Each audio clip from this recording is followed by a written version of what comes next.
Bonjour. Pour introduire le sujet, tu prends des motos et du basket et ça te fait Rocket League. C'était drôle. Quoique, il n'y a pas si longtemps, ils ont quand même rajouté un mode basket. Bon, t'as compris que c'était un mix entre le foot et la voiture, et c'est pas comme si le jeu était inconnu. Et là, le but de la vidéo, c'est de te montrer en 90 secondes que ce jeu est juste génial.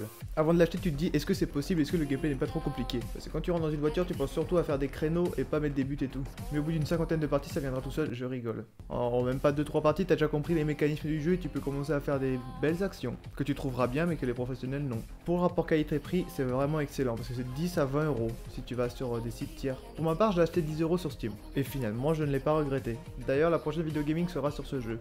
Avec Roguier de la chaîne Roguier de Ranvet, abonnez-vous. Et oui, bientôt ils vont dépasser mon nombre d'abonnés. Tu me feras une dédicace en retour s'il te plaît. Sur Rocket League, ça va de 1v1 à 4v4. Et t'as plusieurs modes, t'en as 3. Le foot, le basket et le rumble. Le rumble, c'est genre un mix avec Mario Kart. Genre t'as des attaques, etc. Mais on va plutôt s'appuyer sur le foot parce que c'est ce qui est le plus commun. Et de plus... Non, rumble c'est quand même rigolo, on va dire. Et de plus... classique. Tu as deux équipes, t'as l'orange et la bleue. Si tu es bleu, tu marques dans l'orange, et si tu es orange, tu fais l'inverse. Ne me remercie pas, le conseil est gratuit, mais par contre abonne-toi.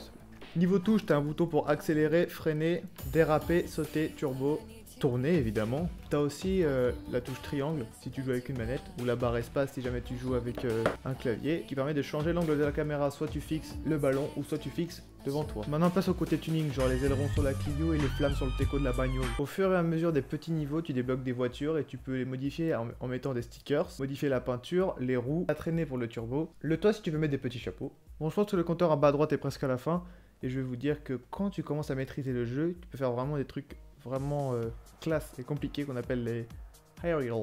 Quand tu permets de voler, en gros tu fais un saut plus un turbo et tu peux te diriger, mais par contre c'est compliqué. Bien sûr tu as deviné que cette vidéo n'est pas sponsorisée parce qu'avec mes petits 20 vues par vidéo, je ne pense pas qu'une énorme entreprise telle que Infogrames, c'est le premier truc qui vient à l'esprit. Et en plus je ne vois pas pourquoi je serais focus en complimentant un jeu que je n'apprécie pas. On m'aura dit que j'ai 1 million d'abonnés et que je parle à un public hors norme. Or c'est faux. Je vous dis à très bientôt et abonnez-vous, mettez pouce bleu et tout ce que vous voulez. Salut.